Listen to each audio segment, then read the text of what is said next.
안녕하십니까. 닥터긴 바이블의 김성덕입니다. 네, 오랜만에 다시 이렇게 인사드리는데요. 오늘은 간음의 관점에서 바라본 연애와 결혼이라는 제목으로 무려 이제 10부작에 걸쳐서 한번 얘기를 해보려고 합니다. 사실 이 주제를 다루는 이유는요, 성경에서도 굉장히 중요하게 여러 번 다뤄졌던 주제이기도 하고, 또 굉장히 중요한 어떤 그런 주제임에도 불구하고 사실 어떤 성경의 내용이나 가르침이 많은 사람들에게 무시가 되고 있죠. 심지어는 이제 크리스천들에게조차도 자주 이렇게 무시되고 있는 그러한 현실인데요. 이 연애와 결혼이라는 것을 간음의 관점에서 한번 바라보는 것, 즉 이것이 죄냐 아니냐, 그거에 이제 초점을 맞춰서 한번 바라보는 거죠. 네, 이렇게 바라봐야 하는 이유를 좀 말씀을 드리면요, 하나님의 뜻이기 때문에 그렇습니다. 자, 데살로니가전서 4장 3절을 보면은요, 하나님의 뜻은 이것이니 너희의 거룩함이라 곧 음란을 버리고. 여기서 이제 음란은 영어 성경에서는 fornication이라고 번역이 되어 있는데요, 이 fornication이라는 것은 우리나라 말로 하면 이제 간음, 이 정도로 해석하는 게 가장 적당할 것 같습니다. 즉, 하나님의 뜻이 있는데 우리가 간음하지 않는 것이 하나님의 뜻이라는 것입니다. 그래서 하나님께서 결혼하라고 하신 적이 없어요. 예, 저와 여러분에게 하나님께서 결혼하라고 하신 적이 없습니다. 예, 제가 말은 좀 분명히 할게요. 그리고 연애하라고 하신 적은 더더욱 없어요. 예, 사실 연애라는 거는 성경에서 그 개념조차 찾기가 좀 어렵습니다.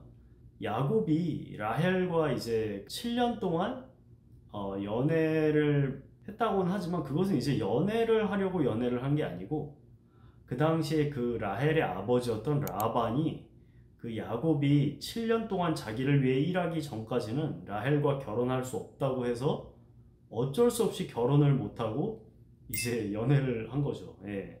어떤 이런 특수한 어떤 상황을 제외하고는 사실 남녀가 등장한다 그러면은 결혼을 하면 결혼을 했지, 우리가 지금 생각하는 어떤 그런 연애를 한다, 그런 개념 자체가 굉장히 약하다고 생각합니다. 하지만 하나님께서 아까 데살로니가전서 4장 3절에서 본 것 같이 간음하지 말라고는 하셨거든요. 예, 그래서 이제 결혼하는 것도 자유고 연애하는 것도 기회가 되면 자유일 수 있겠지만은, 간음하지 않는 것은 저와 여러분의 어떤 자유의 영역이 아니고 하나님께서 저와 여러분에게 하신 명령이다. 예, 그렇게 이해를 하시는 것이 좋을 것 같습니다. 그리고 성경에 보니까요, 사도 바울도 어떤 이 결혼 문제를 이 간음의 관점에서 바라봤습니다. 고린도전서 7장 1절부터 4절까지 보면은요, 너희가 쓴 문제에 대하여 말하면 남자가 여자를 가까이 아니함이 좋으나 음행을 피하기 위하여 남자마다 자기 아내를 두고 여자마다 자기 남편을 두라. 남편은 그 아내에 대한 의무를 다하고 아내도 그 남편에게 그렇게 할지라. 아내는 자기 몸을 주장하지 못하고 오직 그 남편이 하며, 남편도 그와 같이 자기 몸을 주장하지 못하고 오직 그 아내가 하나니. 여기서 본 것처럼요, 고린도전서 7장 2절에 음행을 피하기 위하여, 즉 사도 바울은 여기서 음행이라는 것은 아까 음란과 같은 fornication입니다.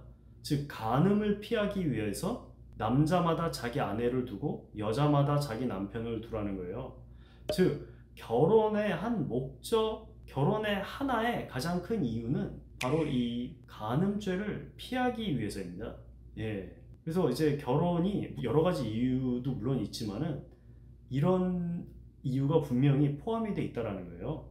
예. 그래서 어떤 결혼이라는 것이 간음죄를 피하기 위한 하나의 방법이다. 그렇게 이제 이해를 하시면 될 것 같고요.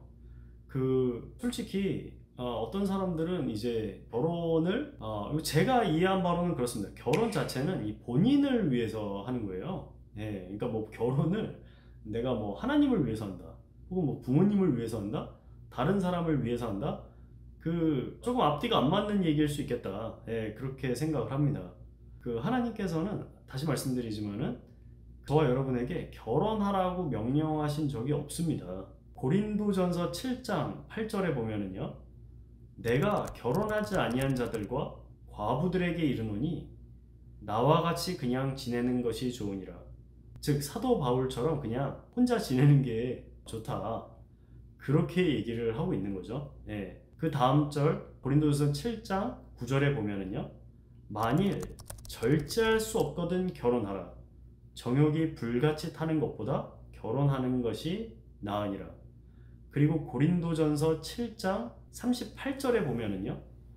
그러므로 결혼하는 자도 잘하거니와 결혼하지 아니하는 자는 더 잘하는 것이니라. 지금 결혼하는 자도 잘하는 거지만 결혼하지 아니하는 자는 더 잘하는 거다. 물론 이제 여기서 이제 결혼하지 않는 거는 뭐 소위 우리가 요즘 얘기하는 뭐 할 거 다 하면서 결혼만 안 하는 뭐 비혼 이런 걸 얘기하는 것이 아니고 정말 이 몸과 마음을 하나님 앞에 정말 깨끗이 하고 정말 뭐 하나님을 위해서 혹은 어떤 숭고한 가치를 위해서 뭐 혼자서 이제 독신으로 사는 것을 얘기하는 겁니다. 네, 그래서 이제 뭐 연애도 안 하고 홀로 이렇게 생활하는 뭐 약간 신부님 같은 그런 독신을 얘기하는 거죠. 그런데 이제 그런 것이 결혼하는 것보다 더 잘한다는 거예요. 제대로 할 수만 있다면. 예.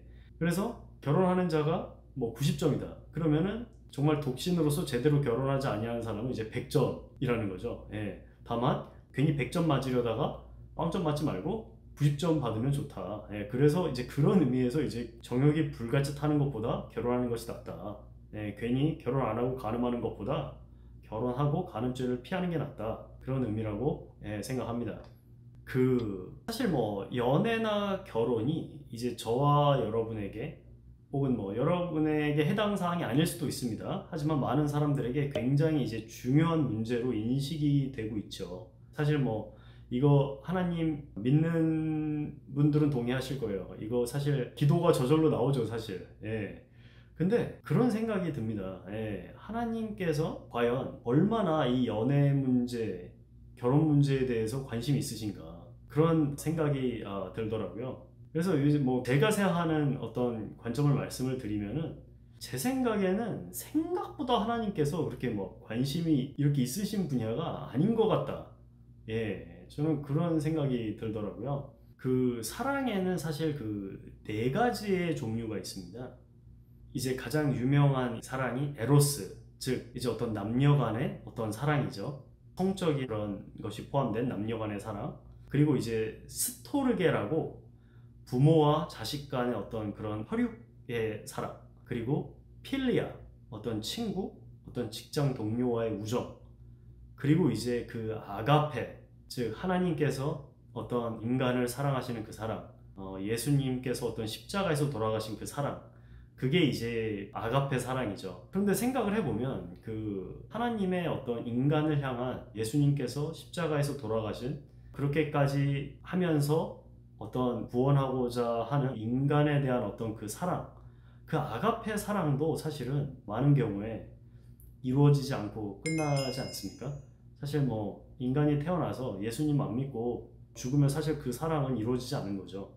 근데 그 사랑조차도 이루어지지 않고 끝나는 경우가 많은데 사실 남녀 간의 한시적이고 제한적인 에로스 사랑이 뭐 그렇게 중요한가 사실 이런 생각도 듭니다.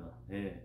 그래서 하나님께서 굉장히 어떤 우리 자유의지를 보장해 주시는 영역이 아닌가 개인적으로는 그렇게 생각을 하고요.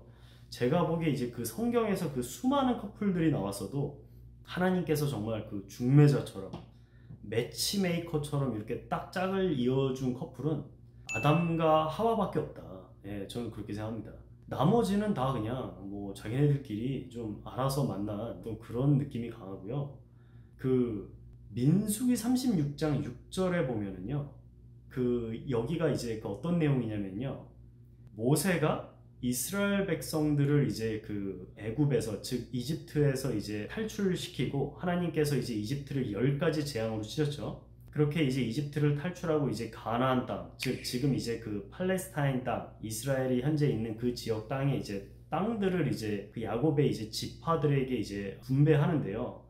그 요셉 지파의 어떤 그 슬로브앗이라는 사람이 있었습니다. 그런데 그 슬로브앗이 그 딸들만 5명이었던가 그래요. 예. 근데 이제 그 딸들이 이제 만약에 요셉 지파 말고 다른 어떤 지파로 가면 그 요셉 지파의 어떤 유산이 그 지파가 받아야 될 가나안 땅에 어떤 분배되어야 되는 땅의 몫이 다른 지파로 가는 거 아니냐, 그런 이제 의문을 제기합니다. 그래서 그렇게 되면 불합리하다. 그래서 이제 그런 이제 의견이 나오니까 하나님께서 이제 그 슬로바 딸들에게 이제 그 어떻게 해야 될지를 알려주시는 장면이 나오는데, 그게 이제 민수기 36장 6절입니다. 예. 슬로밧의 딸들에게 대한 여호와의 명령이 이러하니라. 이르시되 슬로브핫의 딸들은 마음대로 시집가려니와 오직 그 조상 지파의 종족에게로만 시집갈지니. 예. 그러니까 이제 요셉 지파 안에서만 시집을 가라. 예, 여기까지는 이해가 되죠. 예. 그래야 이제 그 자신들이 받은 어떤 그 가나안 땅 유산이 이제 요셉 지파에 남아 있으니까요. 그런데 이제 어떤 사람에게 시집 가느냐? 요셉 지파 내에서 마음대로 시집 가려니와. 이게 무슨 말이냐면요, 그냥 마음에 드는 사람한테 시집 가라는 거예요. 즉 자기가 좋아하는 사람이랑 결혼하라는 겁니다. 예, 뭐 하나님께서 뭐 누구 뭐 이렇게 막 중매자처럼 이렇게 매치메이커처럼 이제 누구 찝으셔가지고 야 너 쟤랑 가서 결혼해, 쟤 괜찮더라, 이런 게 아니고요. 그냥 자기 마음에 가는 사람이랑 결혼해라. 예, 이렇게 상식적인 얘기를 하고 계세요. 예, 그러니까 어쩌면 이 말이 맞죠. 예, 그래서 뭐 결혼을 우리가 뭐 하고 싶으면 하고 안 하고 싶으면 안 하는데, 누구랑 결혼해야 되느냐? 좋아하는 사람, 마음에 가는 사람. 예, 이렇게 하면 되죠. 다만 이제 그 성경에 보면은 이제 믿지 아니하는 자와 멍에를 같이 매지 말라고 해가지고, 이제 사실은 믿는 사람들과 결혼을 해야 한다. 예, 그렇게 생각을 합니다. 다만 이제 뭐 하나님께서 지금 사람 차별하시는 게 아니고 예수님의 구원이 모든 인간에게 이렇게 주어진 건데, 뭐 어쩐 이유에서인지 아직 뭐 예수님을 영접하지 않은 사람까지 하나님께서 억지로 하실 수 없지 않겠습니까? 그래서 이제 뭐 믿지 아니하는 사람이랑 결혼하지 말고 이제 믿는 사람이랑 결혼해라. 어떻게 보면 이제 그게 어떤 하나님께서 저희에게 어떤 요구하시는 최소한의 조건 중에 하나죠. 다만 이제 하나님의 뜻은 모든 사람이 구원을 받고 진리에 이르는 것이 하나님의 뜻이기 때문에 하나님께서 지금 사람을 뭐 차별하고 계신다, 그렇게는 생각하지 않습니다. 성경에 보면은 하나님은 이제 차별하지 않으시고 편애하지 않으시니까요. 네. 다만 이제 하나님께서 뭐 어떤 굉장히 막 깊게 개입하셔서 내 짝을 찾아주시는 거 아닐까? 어떤 이런 생각을 많이 하게 된 계기가 이 마태복음 19장 내용 때문에 그렇다고 생각을 하는데요.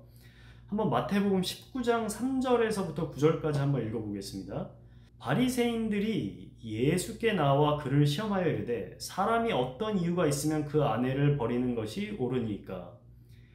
예수께서 대답하여 이르시되 사람을 지으시니가 본래 그들을 남자와 여자로 지으시고 말씀하시기를 그러므로 사람이 그 부모를 떠나서 아내에게 합하여 그 둘이 한 몸이 될지니라 하신 것을 읽지 못하였느냐? 그런즉 이제 둘이 아니요 한 몸이니 그러므로 하나님이 짝 지어주신 것을 사람이 나누지 못할지니라 하시니, 여짜오되 그러면 어찌하여 모세는 이혼 증서를 주어서 버리라 명하였나이까? 예수께서 이르시되 모세가 너희 마음의 완악함 때문에 아내 버림을 허락하였거니와 본래는 그렇지 아니하니라. 내가 너희에게 말하노니 누구든지 음행한 이유 외에 아내를 버리고 다른 데 장가드는 자는 간음함이니라. 즉 여기서 이제 6절에 보면은요, 그런즉 이제 둘이 아니요 한 몸이니 그러므로 하나님이 짝 지어 주신 것을 사람이 나누지 못할지니라 하시니. 자, 여기서 이제 하나님이 짝 지어 주신 것을 사람이 나누지 못할지니라 하시니, 이 말씀은요, 저는 이제 그 결혼에 대한 어떤 일반적인 어떤 얘기를 하시는 것이지, 뭐 하나님께서 이렇게 막 중매자처럼 너는 얘랑 결혼하고 쟤는 저 사람이랑 결혼하고 뭐 이렇게 짝 지어주신다, 이런 의미는 아니라고 생각을 합니다. 결혼이라는 것이 이제 둘이 이렇게 합해지는 것이고 한 몸이 되는 것이고, 그리고 이제 기본적인 하나님의 뜻은 이제 이혼하지 않는 거니까 어떤 그런 말씀을 하신 것이다라고 생각합니다. 왜냐하면 하나님께서 뭐 정말 뭐 중매자처럼 이렇게 짝을 지어준다고 생각을 하면은요, 말이 좀 안 되는 경우들이 많죠. 왜냐하면 어떤 사람들은 이제 결혼을 하지 말아야 될 사람과 결혼할 때가 있습니다. 그건 뭐 하나님께서 그렇게 하라고 뭐 예비하신 걸까요? 아니죠. 그리고 요즘에는 사실 결혼들을 많이 잘 안 하잖아요. 하나님께서 이제는 결혼을 이제 못하도록 막으시는 건가요? 아니죠. 그냥 뭐 우리가 이런저런 이유로 결혼을 안 하기로 결심해서 결혼 안 하는 거 아니겠습니까? 또 많은 경우에 또 결혼을 하고 싶은데 못 하는 경우도 있어요. 예, 그런 경우는 뭐 하나님께서 막으셔서 못 하시는 건가요? 그렇게 얘기하기 어렵죠. 예, 그리고 어떤 나라들은요 남자 인구가 훨씬 많습니다 여자보다. 예, 그러면 이제 비율 자체가 안 되는데 어떻게 하겠어요? 그게 뭐 하나님이 뭐 그 나머지 남자들에게는 뭐 국제 결혼을 예비하신 건가요? 그렇게 얘기하기 어렵습니다.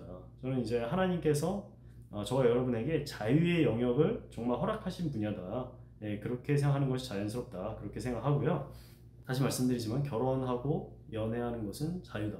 하지만 간음하지 말라고 하신 것은 이제 하나님의 명령이다. 예, 그것을 이제 잊지 말아야 된다고 생각을 하고요. 다만 이제 연애와 결혼 다 좋지만은 간음을 하지 않으면서 할 필요가 있겠다. 예, 그렇게 생각을 합니다. 그래서 다음 편에서는요, 그 2부에서는 간음의 어떤 정의에 대해서, 즉, 포니케이션의 정의에 대해서 우리나라 성경에서는 음행, 행음, 음란이라고 많이 번역되어 있는 간음이라는 것이 도대체 무슨 뜻인지 그것을 2부에서 한번 살펴보도록 하겠습니다. 예, 감사합니다.